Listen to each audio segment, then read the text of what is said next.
Good afternoon, happy Sunday. Welcome to another wonderful Cook Along Live. Today we're going to be talking about how to do seared sea scallops, and we're also going to make a really tasty shredded beet and Granny Smith apple salad. Now I know what you're thinking, because I was thinking it too when I looked at this. I'm not a huge fan of beets. I just don't like them. That being said, usually when I'm eating beets, they're cooked, they're roasted, something. They've been prepared in some way. I gotta say, when you shred a beet or when you cut it julienne and put it into a salad, you barely taste it. It's actually really good.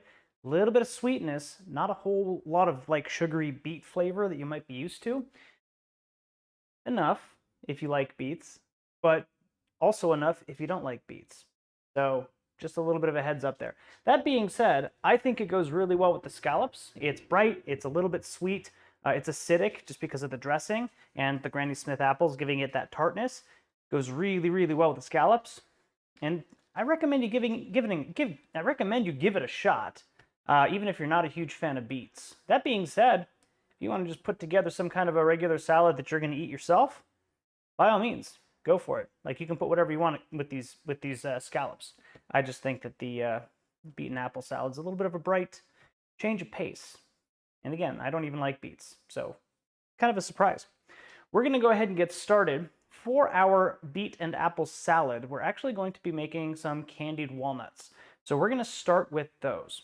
So let's go ahead and we're going to take a 1/4 cup of granulated white sugar, put it into a pan. We're going to take about a cup of walnuts. Now you have an option here. You can just put them in like this, just whole walnuts and everything. Or you can spread them out like so. Give them just a little rough chop. And it looks like that camera's not working right now, so let's switch to this one. Give them just a little rough chop. They don't have to be super finely chopped or anything like that. Just a nice little rough chop through them. And you can do it this way. This way you have smaller pieces with a little bit more kind of caramelized sugar on them. Or you can chop them up this way after you candy them. Really up to you. But I like to go through and just give them a really rough once through with a knife. Something like that. We're going to go ahead and pick these guys up and put them into our non-stick pan as well. There we go.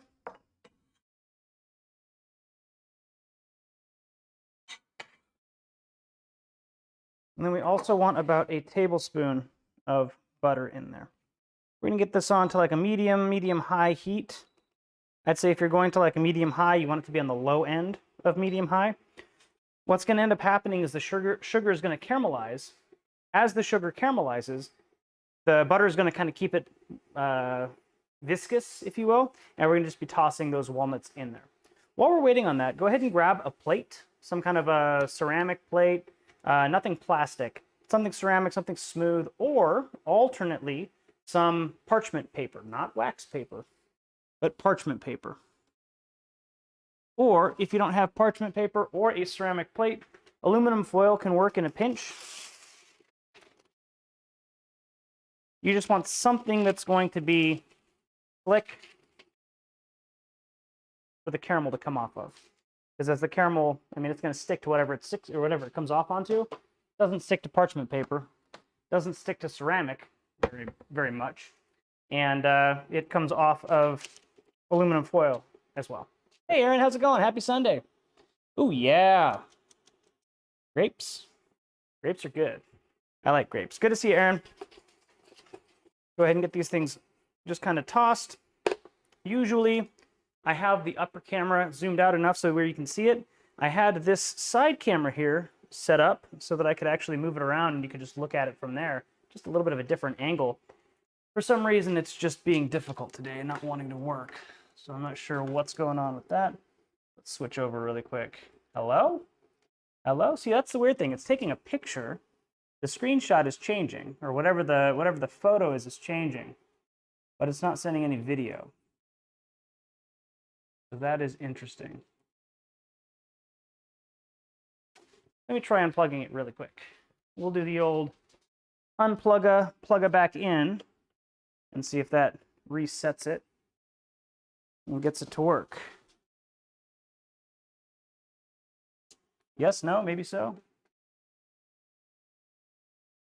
It doesn't look like it. All right. We'll troubleshoot that a little later. Back? Hello? No? No? Okay. It doesn't want to work. All right. We'll just let it do whatever it's going to do. So we got our butter over here melting. We got our sugar just kind of barely starting to melt. We can give these all a toss just to kind of get it incorporated. We're going to keep it on the heat. As that sugar melts, it'll just coat everything in there. We'll have some really, really nice candied walnuts. That is actually the only reason that we're using walnut oil in the beet and apple salad. You can use any oil you want. Since we're putting candied walnuts in, walnut oil just gives it a little bit more of a consistent flavor. But you don't have to use walnut oil. The first time I made the salad, I just used olive oil. Tasted fine. Make sure whatever flavor you put in is a flavor that you enjoy. With the olive oil, I love olives, and so I love olive oil. But if you use something like coconut oil, personally, I think it's okay, but you can get very strongly flavored coconut oils. And for me, that would not go very well. While we're waiting for this to kind of cook down and caramelize, we're waiting for our sugar to kind of break down. We're going to go ahead and just season our scallops. I'm using 5 scallops per person, so in this case, it's just me, so I got 5 scallops. And we want to just lightly dust them with salt. You don't want to go too heavy because scallops absorb a lot of flavor. And you can very easily over-season these. So we're just going to, from a height, give them a nice little season. And I probably have, I don't know, maybe a half of a teaspoon in my hand right now of salt. Not very much. You might be able to see just the smattering on here. We're going to flip them around. Give them just another smattering on the other side. Maybe like a 1/4 teaspoon of salt total for all 5 of them.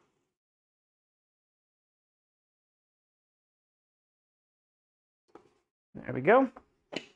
I'm going to put just a little dusting of pepper on them as well.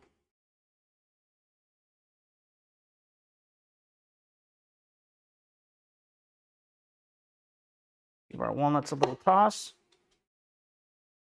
Anything that falls to the floor, the dog gets. I'm going to grab a little wooden spatula and just keep this moving.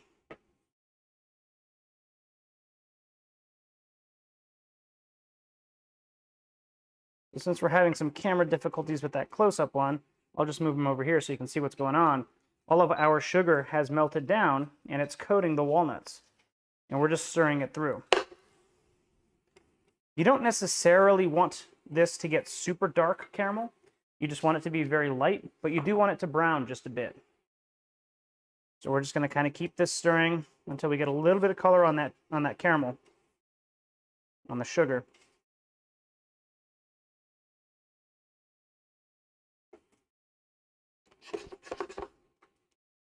And there we go.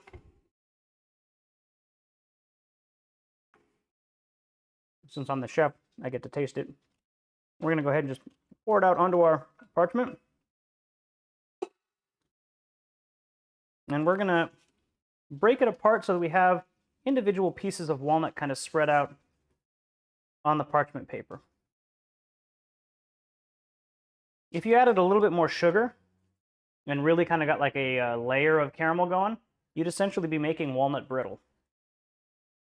And that's also why we kind of want to break it apart. We don't want huge chunks of sugar here with our candied walnuts. We want the walnuts to be candied, but we don't necessarily want a piece of brittle. So there we go. And then after this kind of cools down, it will harden a bit. We can go back and, break it up if we need to a little bit more. So I'm going to go ahead and take my candied walnuts and slide them off the cutting board. Just kind of get them out of the way. Let them cool. There we go. And we're going to move on to our beet and apple salad. Hey, Nathan, what's up, man? Yes, sea blobs. Absolutely. That is what scallops are. We're going to move on to our beet and apple salad. Now, what we want to do with this is we don't want to mix the beets with the apples right away. We want to kind of shred them both individually. You don't necessarily need to keep them apart, but you don't want to like mix them. The reason being, if you've never worked with the beet before, they're very, very red. There's a lot of red juice, and by the way, I would recommend getting an apron because these things will stain the heck out of your clothes. So be aware. You can even see when we cut through the stem here, because I'm actually going to kind of remove the stem from the actual beet, we're going to have quite a bit of red juice here. These things here are red, and you can actually, maybe you can notice, yeah, you can kind of see that it's already staining my cutting board. Don't worry too much about this. Just rinse the cutting board off when you're done. If the red color is still there, just give it another couple washes. Over the next couple of days, it will fade. It'll go back to normal. But beets can very much get everything dyed a really nice deep red color. Now, what we're going to do is we're going to take our beet. We're going to start with this. We're going to skin it. So you can either peel it with a peeler, and it's fairly straightforward. Just, you know, peel the skin off. Nothing difficult, nothing crazy. You can also go after it with a paring knife. Similar thing. Just remove the outer skin. You might remove a little bit more of the actual beet flesh, but that's not always a bad thing. Personally, I prefer using a peeler, but you can absolutely use a paring knife if you don't have one. And you're going to notice that this is has a similar texture almost to a really, really robust potato. Now, what I don't like about beets, because usually I've had them roasted, they become really sweet, like really sweet. I'm not a fan of sweet potatoes or yams or any of those kind of things. Plantains are okay because they're a little bit more muted. But a lot of the sweet things, which I don't really like, which is odd because I have a huge sweet tooth and I love sugary things. But I'm not a fan of sweet potato fries, you know, things like that. It's not my thing. But if you don't cook the beet, it does have a little bit of that sweetness. But it's not overpowering like what you would expect it to be if you roasted them. Or at least what I would expect it to be. Now on this particular beet, I've got a bunch of really big roots down here. I'm going to come in with my paring knife, cut away from my fingers, and just kind of remove them. If I pull some of the actual beet away as well, I'm not super worried. But I'm going to try and do my best to keep it as little waste as possible. There we go. And you can see some of the staining on the cutting board. Again, totally normal. And you can see that my hands are starting to get stained as well. So this is all part of the process. Come in with our peeler and just kind of dig out some of these roots. Don't have to go too deep, but I like to get it all kind of nice and flat. There we go. So there is our beet. Now, there are a couple of ways to handle this as far as shredding it. The easiest way, and probably the one that everyone's going to be like, oh, well, why aren't you doing this? You can absolutely use a mandolin. Mandolins are great. The downside to mandolins is you have to clean them when you're done. The other downside to mandolins is, unless you are religious about using the cutting guard, you have a high chance of actually taking off a piece of your finger while you're trying to shred something. That being said, this is probably the most efficient way, other than having to clean it afterwards, to shred a beet or a potato or anything. Unless you have a food processor, but that's even more cleaning. For these, they have the vertical little tines that you can kind of spin up on a lot of them. You can see them kind of popping up right here. And you're going to want to pop those up. And then you're going to want to turn this down where you have about 1/4 of an inch or maybe 1/8 of an inch of clearance. Now, here's the thing. These things stick up farther than this thing when you like lower it. So you have to be very cognizant of the fact that you're probably not going to cut yourself here first. You're probably going to cut yourself here first. It's also a good idea if you're going to shred something with this to cut a nice flat side. So we're going to take our beet and we're just going to slice off the bottom just enough to make it flat. And then you're going to use a flat hand here to run this through your mandolin. What will end up happening is you'll get nice beet threads. I'm not doing that. Too much work. Now I still got to clean this, so for demonstration purposes, you're welcome. But I don't want to take the chance that I'm going to cut through my hand before I cut my beet. So what I'm going to do is I'm going to go ahead and use that, and I'm also going to show you. This mandolin is actually pretty good. It's actually a really good mandolin. But this is a really, really, really thick beet stem. Beet shredded piece, whatever you want to call it. Beet matchstick. There we go. If I take my beet and I use my knife to cut it, it might take me just a little bit more time to cut through this. I'm going to be very careful here as I just kind of flatten it just a bit. However, now I can control how thin I want my shredded beet to be. And these little beet threads are about half the thickness as this chunker. So you get much smaller matchsticks if you actually just use a knife, take your time, and cut these julienne instead of using your mandolin. You can also use a cheese grater if you really want. I don't like that because it usually doesn't give you nice long threads or nice long matchstick pieces. It usually gives you just goo. It shreds it so fine that it's almost too fine. And it pulls out a lot of moisture. So for me, the knife is the best way to go through and kind of cut this, cut your apples, everything. Speaking of the knife, we've already cut our flat edge. So we've got a nice flat piece here. We're going to go ahead and we're going to cut flat edges on all 4 sides of this beet. Like so, and like so. These pieces we'll come back to in just a second.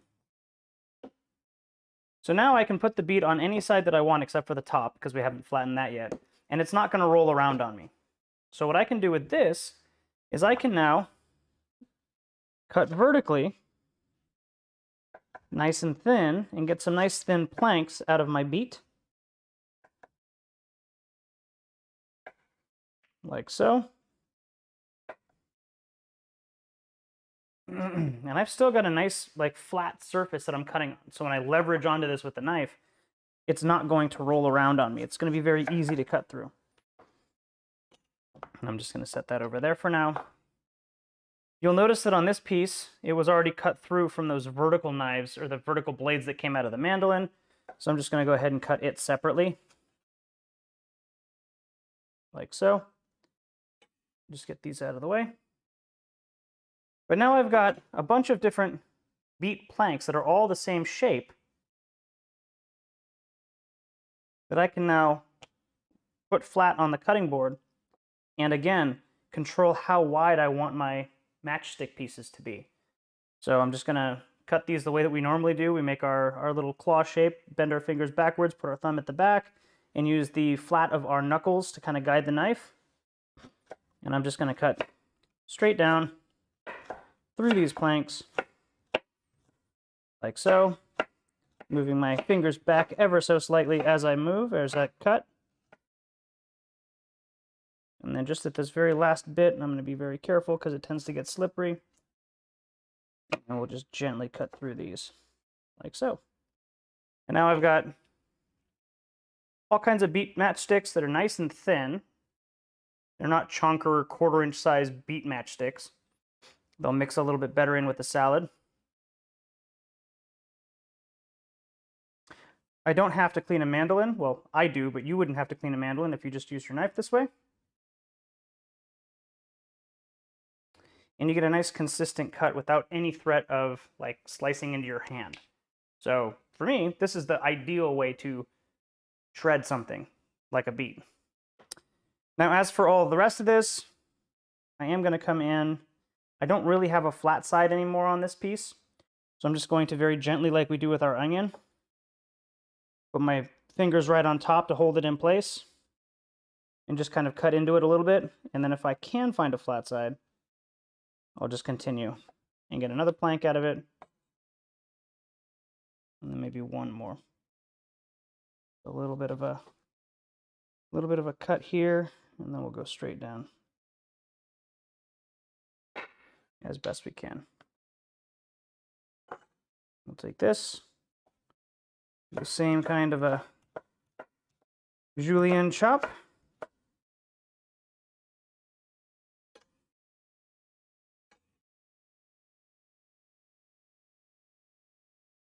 And then the same thing with these end pieces. You don't have to if you don't want to. If you get to this point, you're like, I don't want to mess with like this, getting a little too wonky for me. You can always just say, cool, I'm done. I'm just going to toss these into the compost or into the garbage, whatever you want to do. But when you get a little bit more confident with cutting things like this, you can get a lot of yield out of your beet. Again, really the only additional thing that this takes is a little bit extra time, just because you're doing more knife work than you otherwise would. But it's worth the investment, in my opinion, for the safety and the lack of having to clean the mandolin.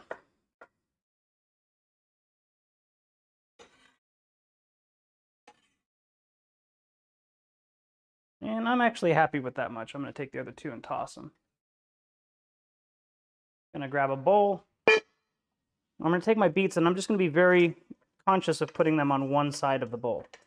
Again, I don't want to mix these with the apples. I am going to use the same bowl for both of them, but I'm going to put the beets on one side and the apple on the other.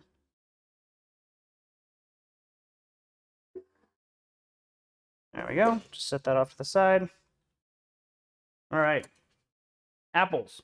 Granny Smith apples. Go ahead and give them a rinse under the water, and you'll notice my hands are beet stained. My cutting board is beet stained. Can't avoid it. Unless you wear gloves, rubber gloves or latex gloves. I like to kind of pop the stem out, and then I cut 2 horizontal slices like this to get like apple halves.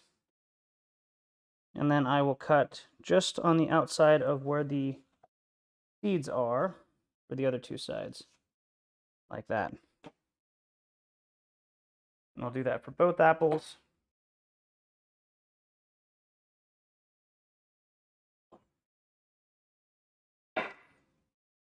And we're essentially going to treat these just like what we did with the beet.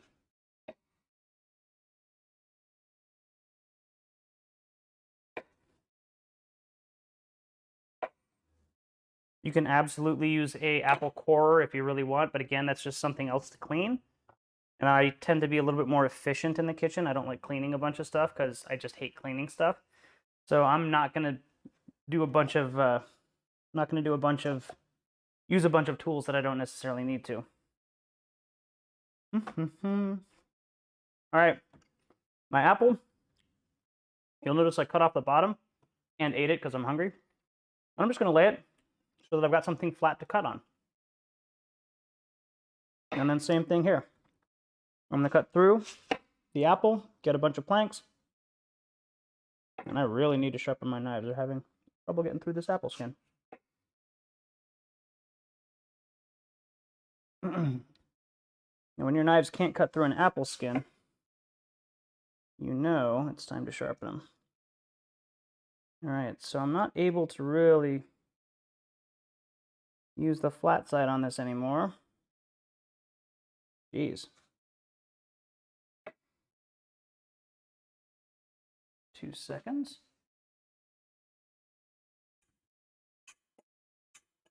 Now this doesn't sharpen the knife, this is honing the knife, but it makes the edge a little bit more straight. We'll see if that helps just a bit. I still need to sharpen my knives.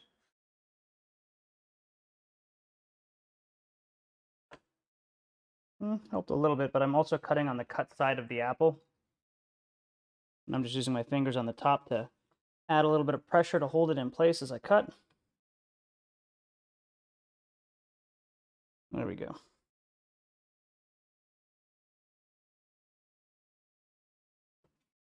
Now, same thing as the beet. I've got my apple cut. So now I'm just going to julienne through it.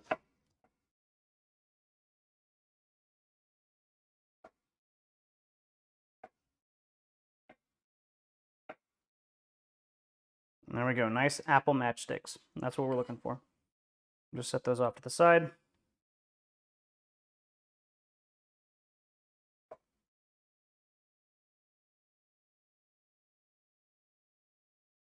You know what, I'm gonna do this.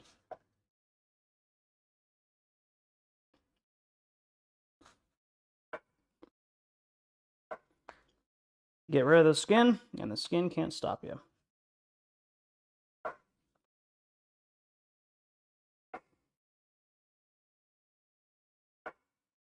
There we go. Nice sliced apple. We'll come through and cut these pieces horizontally. Again, just putting pressure on the top with my fingers so that they're not in the way of the blade.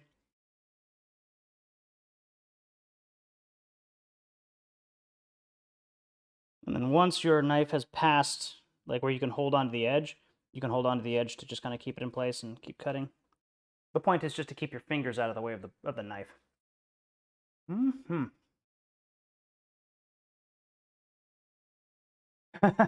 Yeah, exactly.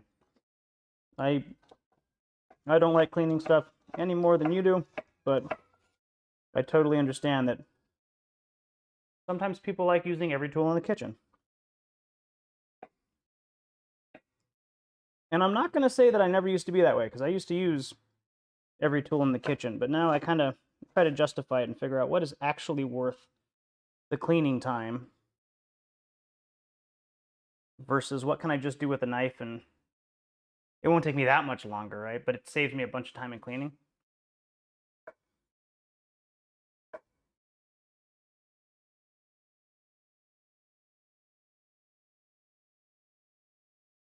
And I'm sure some of y'all watching are going to be like, you know, I would rather not spend this much time chopping things.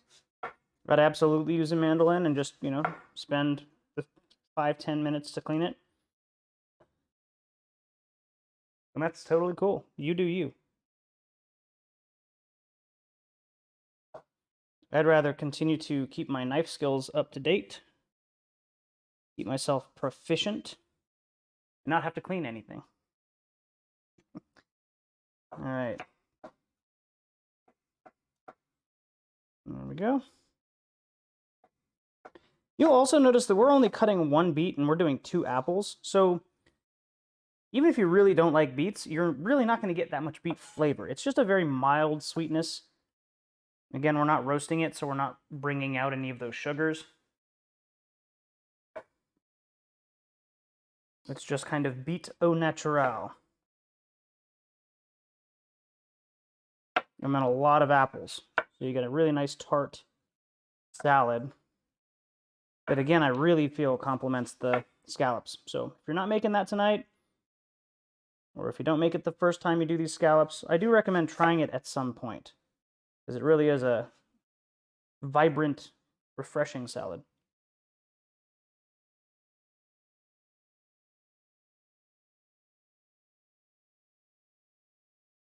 There we go.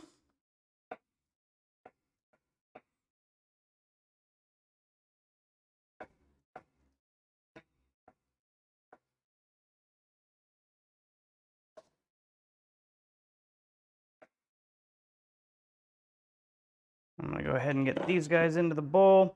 Got my beets on one side. I'm going to put my apples on the other side. Like so. I don't mind too much if they start commingling. I'm not super worried about it being a pristinely white apple salad or anything like that, but this just prevents it from being a completely pink apple salad. And we just have these little guys to go. And since these guys are essentially just flat sides, they go a lot quicker.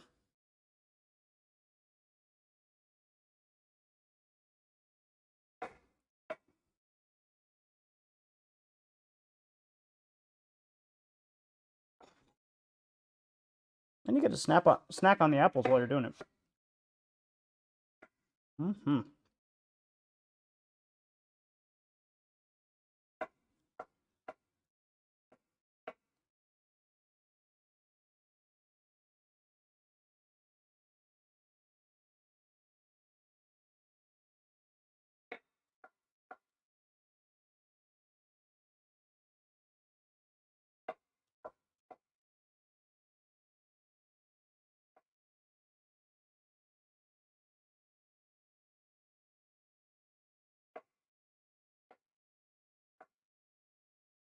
Now, the reason we started with our candied walnuts and we're continuing on with the salad, if you've never cooked scallops before, they really don't take that much time to cook.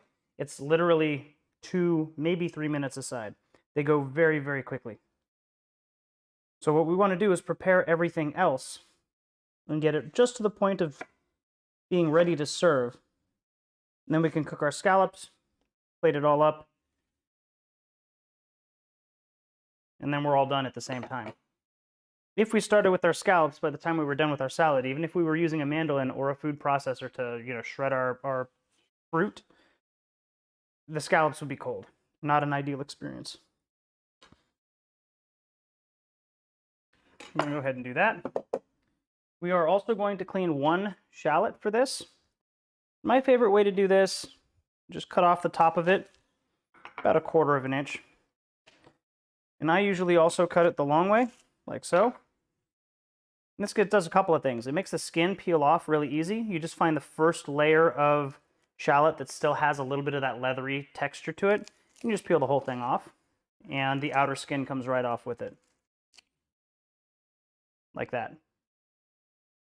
And it gives me a flat surface so that when I'm cutting it and dicing it, I don't have to worry about doing that again. So it's just more efficient.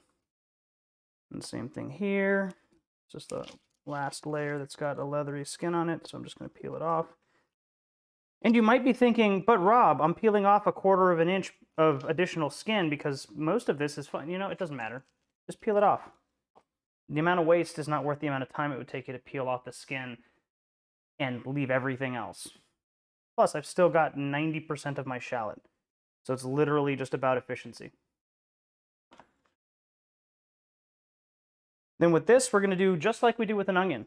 Going to hold down just kind of on the top, cut back into the shallot, like so, about 90% of the way through.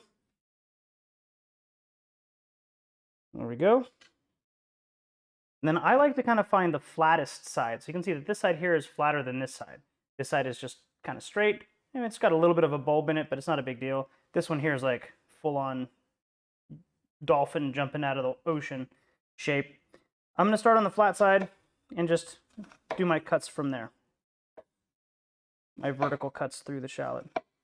And then as I get closer and closer to this curved side, I'm not going to cut all the way through. I'm going to go 95% of the way through so that it stays together. And now when I dice it, I can get a really nice fine dice through the shallot.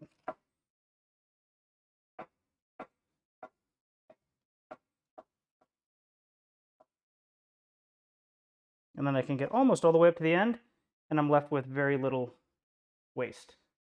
Just the root, a little bit of actual shallot, and we're good. Hey, Catherine, how's it going? Good to see you. She's my new wifey. Awesome agent in our office, Keller Williams in Walnut Creek. Fantastic. A lot of fun to be around. Really enjoy hanging out with her. There we go. We're going to do the same thing with this other shallot. We're going to cut most of the way through. Just a couple of times here. Like so. And I've got plenty of vertical space on this, so I'm just going to keep going.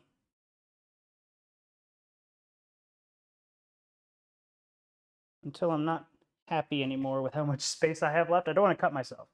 And then same thing, I'm going to find the flat edge, which in this case is over here. I'm going to make my vertical cuts through the shallot, like so.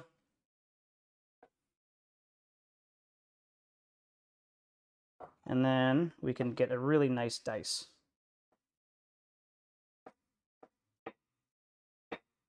Holding it together, keeping our hand kind of in that claw formation, using our knuckles as a guide for the knife. And then we can get all of the shallot. If we have any big pieces, I'll just kind of scoop them, just chop them separately. And then we're left with very little waste. Usually just the root, maybe a little bit of shallot, but again, at this point, it's not worth taking the effort to get this all cut up when we've got plenty of shallot here.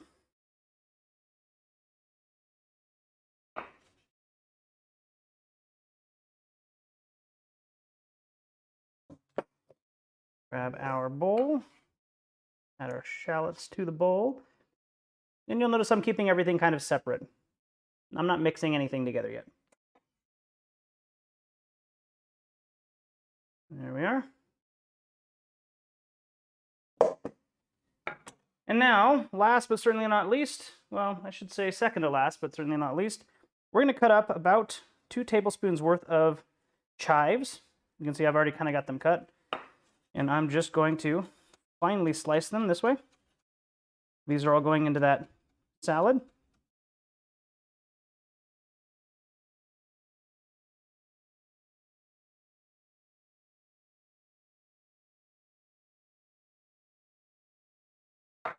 Like so. And then last, after our chives here, we've got some parsley that we're going to finally chop. There we are. Here, chivey chives. There we go. Into the bowl. Now with parsley, you can just break off a bunch of parsley and just chop through it. There's nothing wrong with that. It works really well. You get a lot of parsley flavor. I don't like doing that because I'm a perfectionist and because I like to kind of get some of these big stems off. I find that if you have chunks of stem in your salad, whatever you're cutting your parsley up for, you absolutely know when you bite into it. You don't just get the parsley flavor, you get this chunk. And then you start kind of chewing on the chunk and you know it's a chunk of parsley. Not ideal. So what I like to do with my parsley, actually, it doesn't take that much time, but it enhances the experience of what you're eating, is I'll take these big pieces that have like a giant stem, and you'll always find that parsley tends to kind of clump in groups of 3. And I'll just take my nails and just pinch off the leaves. I don't worry about the small stems. Like this, you're not going to notice. But notice that the big stem is like 3 or 4 times thicker than this one. It's a lot more fibrous and it's a lot harder to chew. So things like this, huge stem. I'm going to come through, I'm going to grab this group of 3 and just pinch them off. These guys, just pinch them off. And I leave the 3 pieces where they're branching out from the main stem, and I just grab the 3 stems that are attached to the leaves, and I just pinch them off. You'll notice that I still got the 3 little kind of tripod stem there going out. It just makes it a nice, clean parsley flavor without any of the kind of fibrous, annoying bits of actually eating on the stem. Tiny, tiny detail. You don't have to do this if you don't want to. But I find, especially with things like tabbouleh, where parsley is kind of a huge part of that, something like this, where it's a salad that has a good amount of parsley in it, and a lot of kind of finely sliced or finely chopped other vegetables or fruits, this makes a huge difference. The other benefit to doing this is you kind of get to inspect your parsley leaves as you're going through your bunch, and just make sure that there's no grit, there's no dirt. I mean, I've already put this through a salad spinner, and a lot of times I found that sometimes that doesn't quite get everything off. So just kind of going through leaves only on parsley, or at least just those bits of the leaves, works really well. And then you just kind of roll everything up into almost like a little cigar shape. A bunch of parsley like so. Doesn't have to be perfect, but you're getting it all in one clump. And now I can just slice through it. Again, fingers kind of clawed and using my knuckles as almost a guide for my knife, and I can get a very fine julienne with my parsley.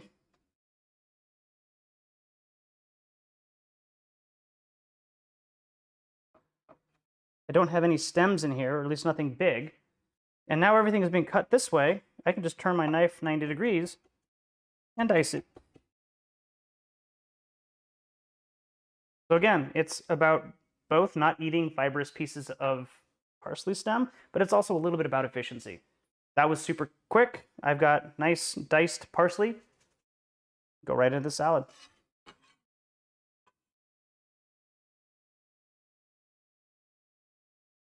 And so far, our salad looks like this. It's got the apples, it's got the beet in it. It's got our chopped chives, our shallot, and our parsley. That is pretty much done. I'm going to take these apple pieces and save them for a snack later. Now, while we've been doing all of that, our scallops have been absorbing the seasoning that we put on them. We put a little bit of salt. We just kind of dusted one side with pepper, and that's what we want. Scallops have absorbed the salt. They should, if they started getting a little bit like shimmery, if they've started getting like a sheen on them because they were releasing moisture due to the salt, it should more or less be dry now. Mine are still a little bit tacky. Doesn't matter. It's fine. You can use non-stick for scallops if you want. However, I'm going to encourage you to use stainless steel.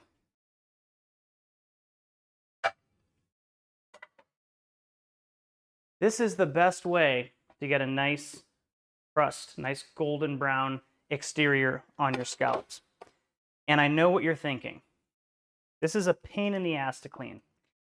When you cook with stainless, things stick, things don't release. You have to sit there and scrub for hours afterwards. And I'm here to tell you that no, you don't. What a lot of people do, especially with scallops or fish, is they cook with this pan set to the same temperature that they would cook a steak, like ripping hot. That's not what you want to do here. We want this hot. We absolutely want this hot, but we want it at like a medium, low heat. I'm going to say, well, medium, high, but on the low end of medium high, if that makes sense. Maybe just a little bit higher than medium. And so that's where we're going to set this, and that's where we're going to get this going.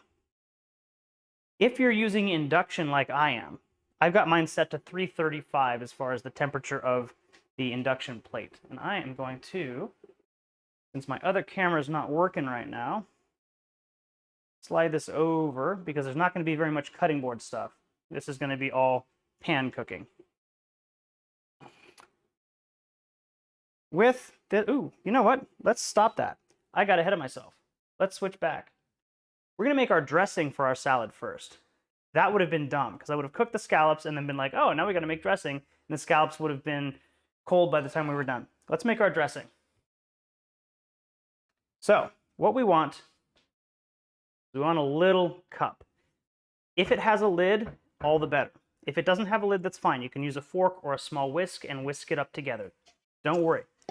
If you can get a small canning jar of some sort, this is the best way, in my opinion, to make dressing of any kind. This is where we're going to start putting in our oils and everything. So we want a tablespoon of white wine vinegar that I've got here, and we're just going to put everything into the same jar.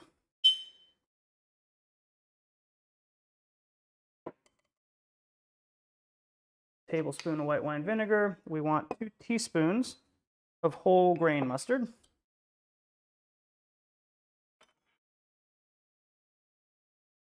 And the great thing with a dressing, you don't have to be super precise. If you really don't like the flavor of mustard, just don't put as much in.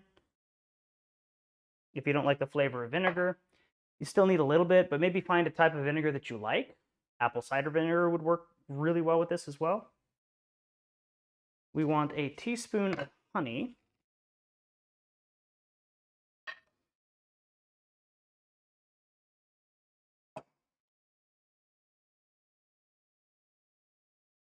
For a little bit of sweetness, I'm going to go ahead and use my finger.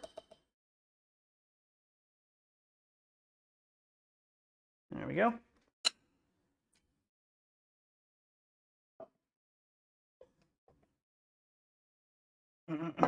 And usually, whatever the acid is that you're using, if you do a 1:3 ratio, you'll have this emulsify and it'll be a beautiful dressing.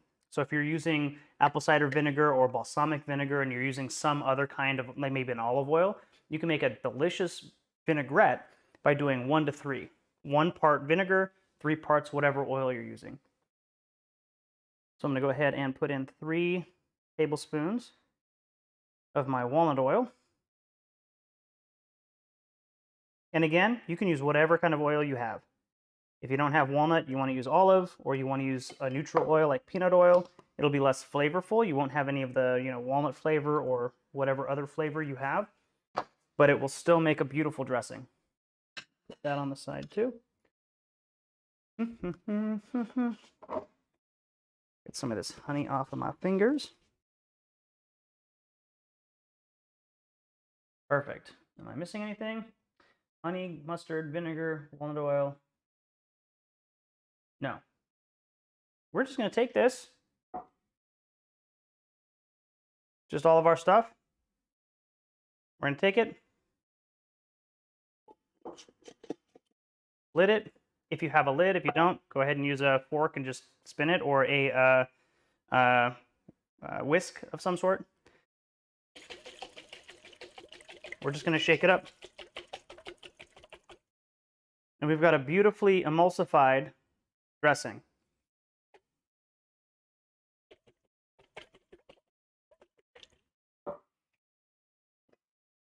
And it's that easy. There's our dressing. This will eventually separate. All dressings do. But you can make a very quick and easy vinaigrette. Just 1 part vinegar, 3 parts oil, and then whatever else you want to add as flavoring. A little bit of mustard helps to keep it bound together so it doesn't immediately separate. But that's really the base of any kind of dressing that you want to make that's like a vinaigrette. Works really well. So, now our dressing is done. You'll notice I'm not seasoning it at all. What I'm going to do is dress my salad and then add seasoning directly to the salad until it's where I want it to be. Now we're going to get into the scallops. So go ahead and start heating your pan up. I'm going to grab a little bit of just a neutral oil here. No flavor for my scallops. Probably about a tablespoon in here. You want it to coat the bottom of the pan, and we want this to heat up. We don't want to put our scallops in until this is heated. You also want to get 1 tablespoon of butter ready. So we're going to get our tablespoon of butter ready to go. I'm using unsalted because I want to control the amount of seasoning. I don't want my scallops to feel or taste too salty. Hey, Mom, how's it going? We just had some scallops actually last night at Mom's house. She made cioppino, so delicious, delicious night there. One of my favorite things to eat, especially when it's crab season. Good cioppino. So I'm going to let this go until the oil just kind of starts, we can kind of barely see it shimmering here. And you'll notice that it is nice and smooth. It moves around quite a bit. But if I let it sit, you'll notice that it kind of starts spreading. That's the shimmering. I'm going to let it go just a bit. And I might start seeing wisps of smoke. That's when I'm going to start. I'm also going to take a look at all of my scallops. And I'm going to decide which side I want to start them on. Because this is going to be the side that gets the better crust. The one you lay it down on first.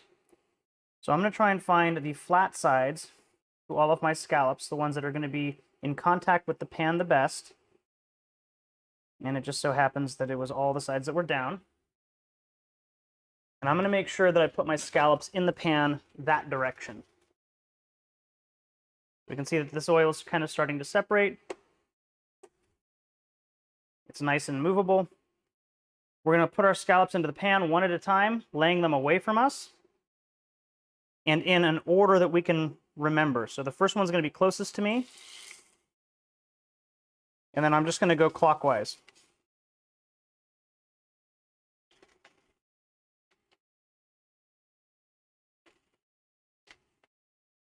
Like so.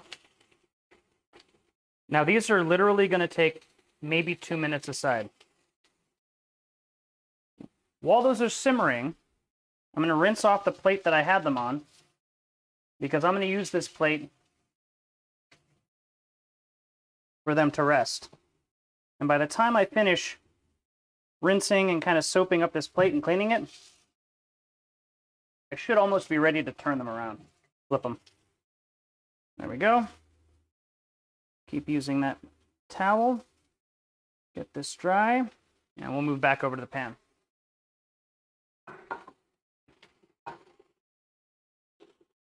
Now, if you look at these guys from the side, and if my camera up here was working, you'd be able to, you're going to see that they're becoming more and more opaque, like they're cooking from the bottom up. I'm going to wait until that opacity is about, I'm going to say, halfway up the side of the scallop. Then I'm going to flip them. I'm going to grab a small spoon. For me, this works the best, and we're not touching these scallops until we're ready to flip them. That's when they start sticking, and that's when they'll start not releasing because they're not ready to be flipped. They're not cooked yet. I'm going to take some of this oil, just kind of move it around just to make sure that they're getting plenty of coverage. But I'm going to wait until I start seeing the opacity go about a half of the way up, and you're going to also start seeing a little bit of browning around the edges of the scallop. Ooh, yeah, crab cakes. That sounds really good. Now what you can do, the one that I put in first should be the one that gets cooked first because it was the first one in the pan. So that's the one I'm going to try and flip first. I'm just going to take my spoon and just kind of gently lift up and see if it releases. If it doesn't, it's not ready, so I'm just going to leave it.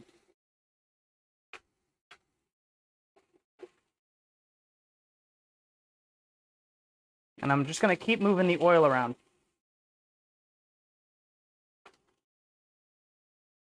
I can see that this guy's still getting brown, and I'm going to pick him up, and there we go. Perfect. So he's ready. I'm going to put one finger on top. The top is not hot yet at all. Hasn't cooked at all. And I'm just going to flip it around. Nice golden scallop on the top. Now the bottom is cooking. I actually probably could have let this sit a little bit longer. You can see that that's just a nice light caramelization on the top. But I've already flipped it, so I can't touch it until the other side is cooked. I may flip him around again, just to get a little bit more browning on this first side. But I'll see what ends up happening. I'm going to let these guys here sit for just another couple of seconds. Yeah, this guy's ready, so we'll flip him. And there we go. A little bit darker color on that one, which I'm happier with.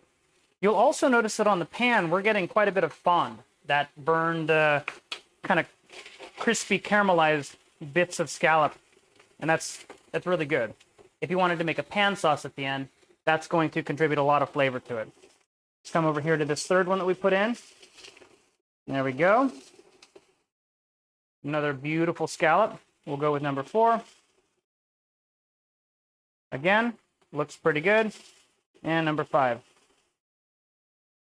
Beautiful. Now all of these guys released as soon as they were done cooking. The first one was stuck a little bit to the pan because it wasn't quite done. It hadn't quite cooked to the point where it was going to release. Once they cook to the point where they're going to release, they will release. You don't have to worry too much about them. And that's because we're not cooking them too hot. We're cooking them right at like a low, like a medium, low, medium, high. That doesn't make any sense. Medium, just a little bit higher than medium. We're going to put some butter in the pan and melt it.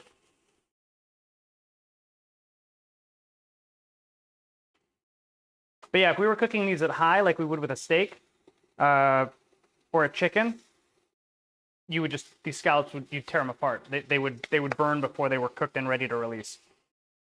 I'm going to melt this butter and just kind of swirl it around the pan.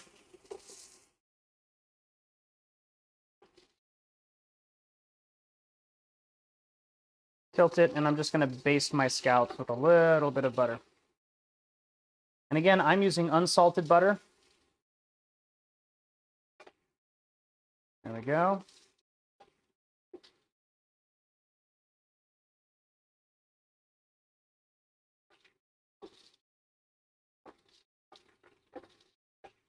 Beautiful.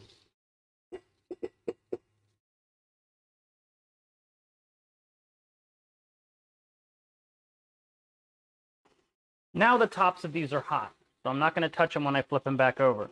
But I am going to flip them over back to their first side just for another couple of minutes, or just another minute probably, to try and get a little bit of a darker sear on the top.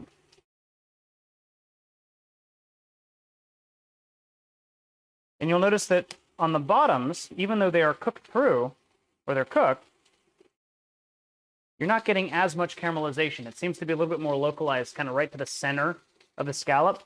And that's because as we cook the top side, they actually curve a little bit more, and it's really hard to get an even contact with the pan on the second side. That's why steaks, the first side is always the darker one. Chicken, whatever side you put down first is the one that gets crispy.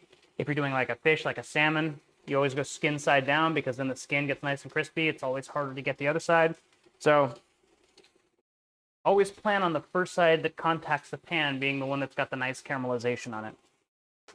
You'll notice that our butter is browning. We're getting a nice caramelization of all the fond in the bottom of the pan. Let's go ahead and flip these back over. A little bit darker. Not much, but they're scallops, so I can't leave them in the pan very much longer, otherwise they'll overcook. So I'll flip them back over. Give them just another base.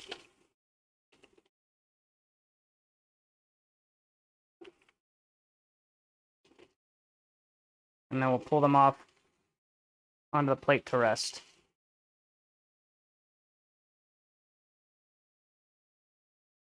Like so.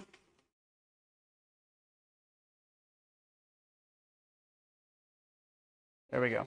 Now the reason I'm putting the scallops on a separate plate to rest is not because, like a steak, you know, the juices will redistribute or anything like that. This is really more for the plating on the final dish. If I move them straight from this onto the final dish, well, I still have to put my salad on there. I still have to dress the plate somehow. And I'm dripping butter all over the place. It's not gonna make for a really nice, pretty dish. Plus, I want to take some of this extra fond, get it to release, and see if I can make some kind of a pan sauce. So what I'm going to do, I turn the heat off, by the way. Grab some of our white wine vinegar. You can use regular white wine or red wine if you really want. I'm going to add a little bit to the pan. I'm going to say maybe about 1/4 cup. We're going to spin that around.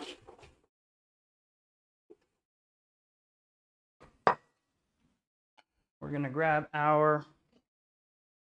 another wooden spoon, or you can use the metal one. And we're actually going to scrape all these brown bits off the bottom. After this has stopped sizzling, we're going to turn it back up just to a low medium.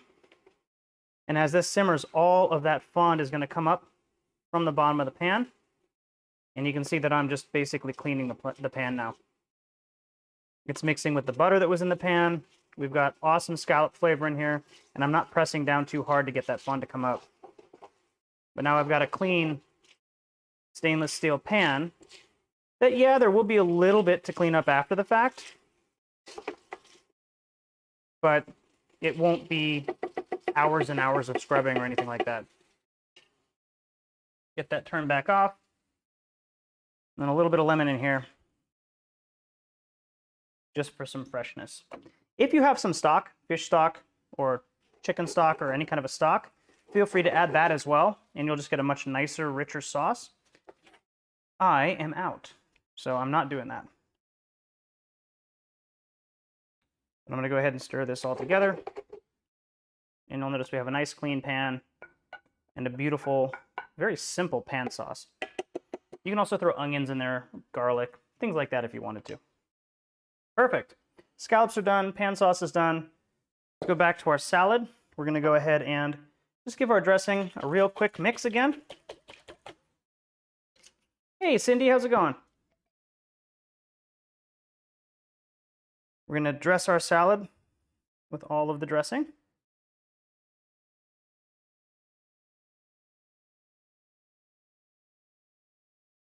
Perfect. And we're just going to very quickly toss it together.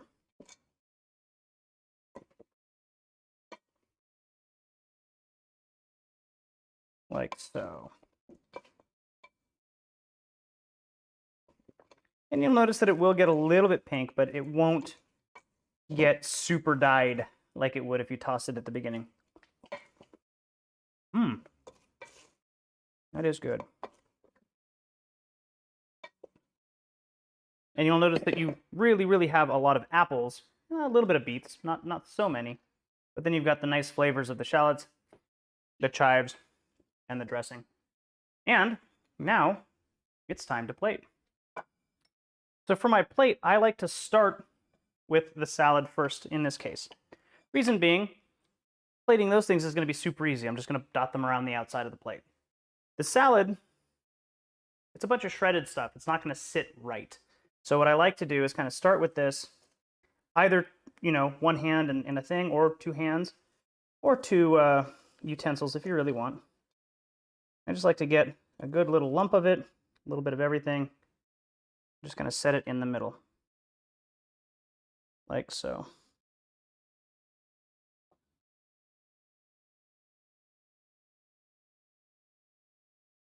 We'll build it up just a bit.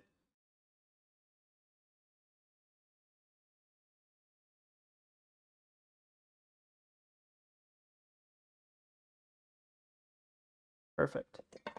Now, I'm going to go through with a towel and just clean this up, which you can't do if you have scallops on the plate. I'm just going to get any little puddles of red beet juice that might have fallen on there, get any extra little chives that kind of popped off, and that just makes the plate look a little bit nicer. Now I'm going to take my scallops and I'm just going to put them around this beautiful salad, like so.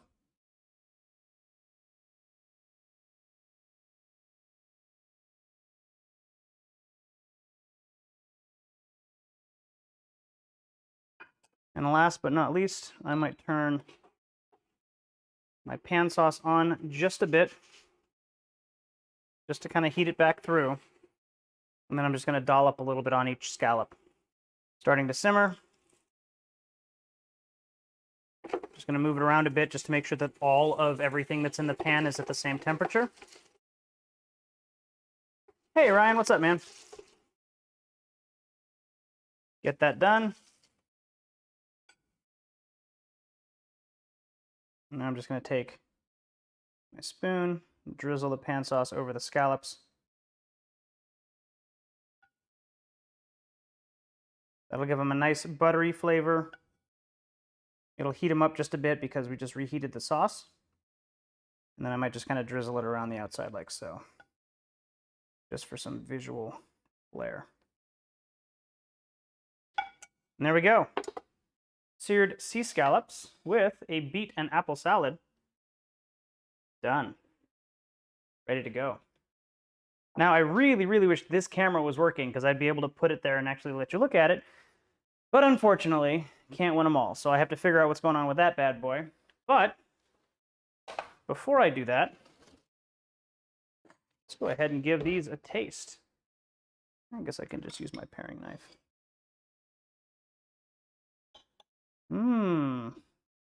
Cooked through very well.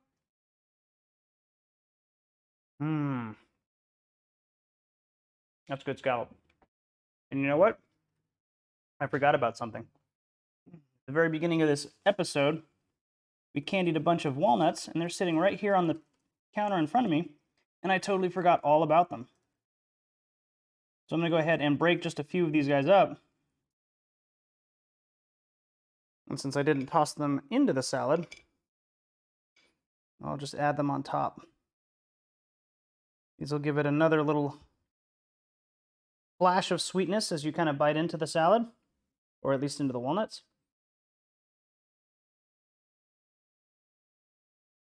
There we go. And then I'll toss the rest of those into the remaining salad before I eat that, because it's going to be good.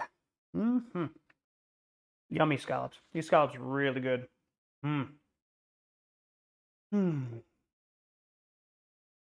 Salad is really good. Made it for the plating. Yeah, you got to make it. I mean, if it looks good, it's going to taste better. So you got to focus on the plating just a bit, especially if you're serving other people. And it doesn't take very long to plate something well. It just takes a little bit of thought about how you're going to do it.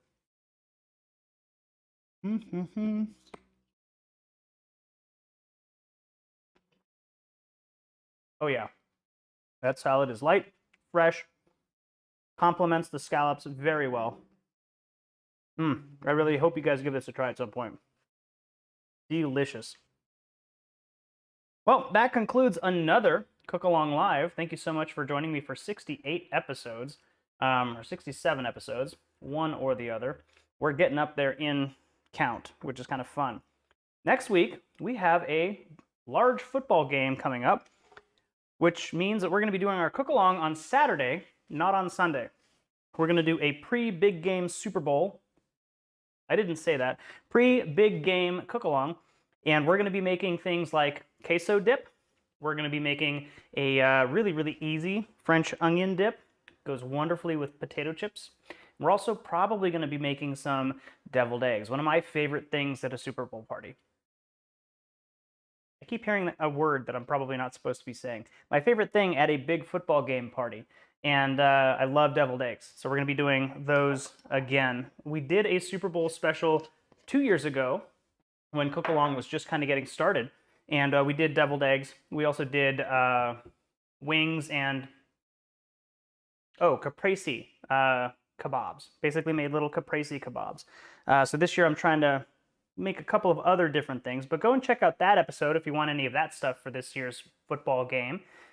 This year we'll be making a couple of dips, deviled eggs again because they're kind of a staple. And again, that'll be next Saturday at 4 o'clock, right before the game, so that you can get those done, ready the night before, and transport them to whatever party or gathering you're going to in order to watch the footballs. So have a wonderful afternoon. Happy Sunday. Hope you guys have a wonderful rest of your week. And I'll see you next week on the next Cook Along Live. Goodbye, everybody.